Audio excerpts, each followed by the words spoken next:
ও মা, আজকে তো বাড়িতে অনেকটা চিকেনের কিমা আছে, তা তুমি আজকে একটু চিকেন মোমো বানাবা? মেয়ে যখন খেতে চেয়েছে, মা কি না বানিয়ে পারে? তো চল তাহলে বানিয়েই ফেলি। তার আগে একটু বন্ধুদের বলে নিই। বন্ধুরা, নতুন একটা ভিডিও নিয়ে চলে এসেছি। আজকের ভিডিও হচ্ছে গ্রিন চাটনি ও মোমো। তো তার জন্য প্রথম নিয়ে নেব আমি, প্রথম চাটনিটা বানাই। তো চাটনির জন্য প্রথম নিয়ে নেব বেশ খানিকটা ধনেপাতা, নিয়ে নেব 5 থেকে 6টা কাঁচা লঙ্কা, তার মধ্যে দিয়ে দেবো কয়েকটা রসুনের কোয়া, আর দিয়ে দেব বাদাম।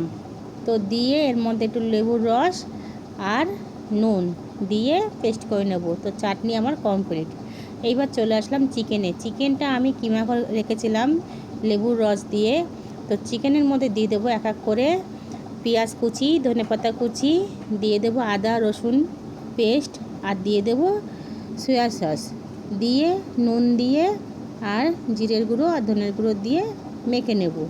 তো মাখা আমার কমপ্লিট। এরপরে আমি ডো বানিয়ে ফেলেছিলাম। তো মোমোর ডোটা আমার আগের থেকে বানানো কমপ্লিট ছিল, ময়াম দিয়ে রেখেছিলাম। মেয়ে বায়না করেছে, তো চট করে তখন সেই মুহূর্তে ডোটা বানিয়েছিলাম।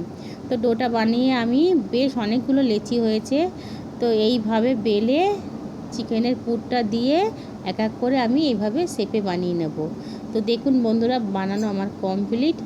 এরপরে আমি একটা ঝাঁঝরি নিয়ে নেব, মানে গামলা, ছিদ্র করা গামলা, তার মধ্যে সব এক এক করে মোমোটা দিয়ে হাঁড়িতে গরম জল ফুটিয়ে নিয়েছি। তো ওর উপরে বসিয়ে দেব, দিয়ে 15 থেকে 20 মিনিট আমি এটা কুক করব। তারপরে আমার কমপ্লিট। প্লেটে আমি সাজিয়ে নিয়ে চলে এসেছি। এইবার মেয়ে খেয়ে বলবে কেমন হয়েছে। বাহ, দেখতে তো বেশ দারুণ হয়েছে। খেতেও হয়েছে দারুণ।